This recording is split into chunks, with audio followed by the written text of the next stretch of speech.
Bonjour à tous. Un mois après le drame, le retour à la normale au collège Champollion à Dijon. Ce lundi matin, les élèves ont retrouvé les bancs de l'école dans une partie du bâtiment. À noter que seuls les 6e, 5e et 4e ont fait leur rentrée. Les cours sont assurés au sein du lycée Gustave Eiffel pour les 3e. Pour rappel, dans la nuit du 12 au 13 décembre 2025, le feu s'est déclaré dans l'établissement du quartier des Grésilles. Un incendie d'origine criminelle lié au narcotrafic selon les autorités.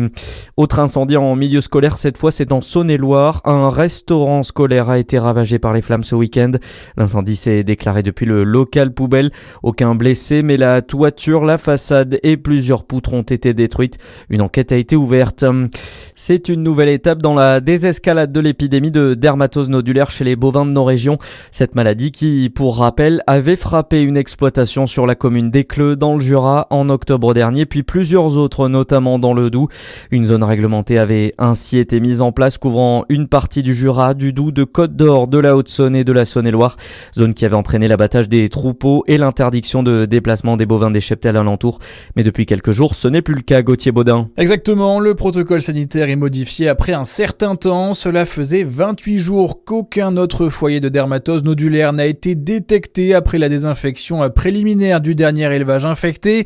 Donc la zone réglementée a baissé d'un cran. Le changement de catégorie de danger permet un allègement des règles qui permettent désormais aux éleveurs de déplacer leurs bovins.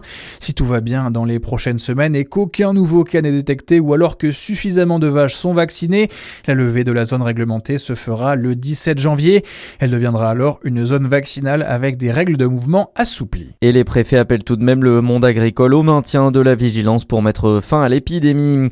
Par ailleurs, les agriculteurs reprennent la mobilisation. Aujourd'hui, ils prévoient de bloquer l'A6 au niveau de Pouilly-en-Ossois à 14h pour protester contre l'accord avec le Mercosur.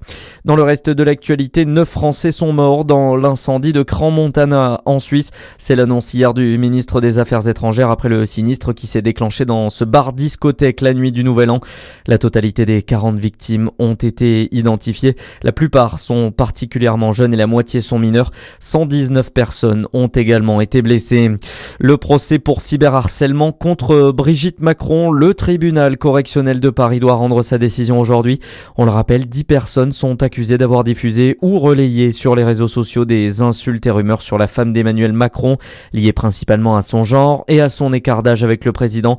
Des peines de 3 à 12 mois de prison avec sursis et des amendes pouvant atteindre 8 000 € ont été requises.